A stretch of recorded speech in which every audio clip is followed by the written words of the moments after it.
thought this rail car would be a great place to have an affair. Speculate all afternoon about that, you know. Right here, let's bring it up a little bit. Talk about what they would have done right here. This would have been. He gets away with it though because he has such enthusiasm. Oh yes, they had a good chef and they had good china. He just keeps it real. Used it well. So this would have really been an elegant sit-down dinner dining car. Oh, it would have been. And she would have had the finest wines. They had a wine locker somewhere under the floor. There was Of this car. Yes, there was a wine locker under the floor, and I'm sure she had the only key for it. And so they kept things locked up. And I guess only when the wine was ordered was the servant allowed to open that and bring out the bottle. Any other good Clara Baldwin story? Well, the fact that she had, she always dressed in very colorful clothing, and one automobile she had was a 1912 locomobile, and it was painted purple. Stepping off Clara's private car, I feel like I've just arrived from an excursion. We're back here in Sylmar.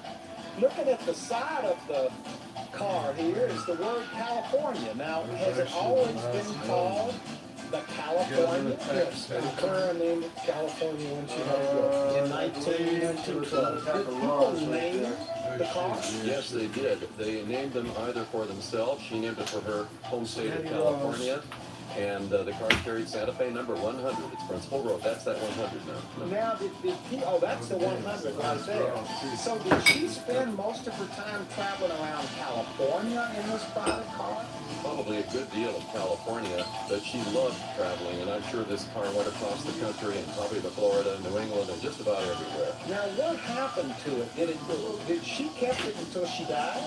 She kept it until her death, and then upon her death it was sold to the Boston and Maine Railroad, and it was used as a superintendent's traveling office for 25 years up until 1955. And then what happened?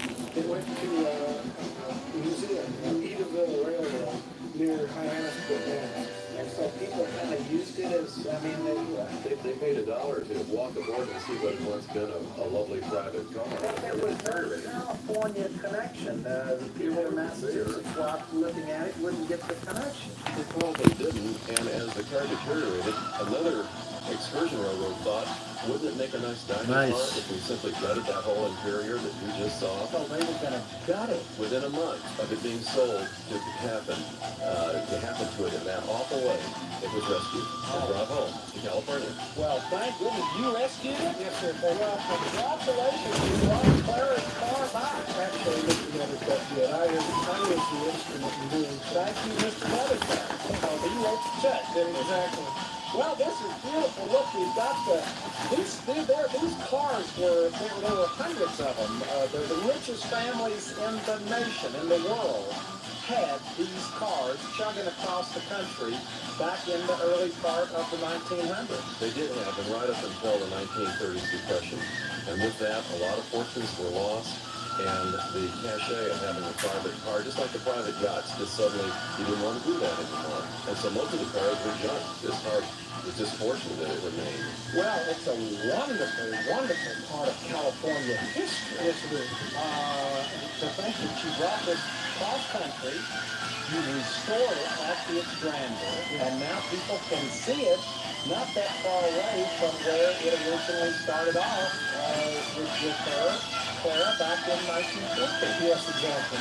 Wow, this is just wonderful.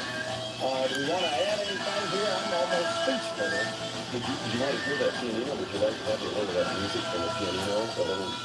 The musical instrument inside. You know, she had that for the board. There was no radio, no phonograph aboard. You couldn't do that. So she had a musical instrument for the board. Wow, well that's about it. Where did you find that? We found that in Pennsylvania, and could be the original one that was in here. We're not sure. In all of this stuff. It was, there's a network of collectors, and we kind of tap into the network a little bit, do a lot of work on the internet, and find things like the furnitures and things like that, the china, and we did find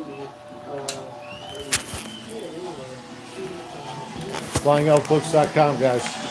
Lionel. Check out all this vinyl. Come on. Flying Elk Books, guys.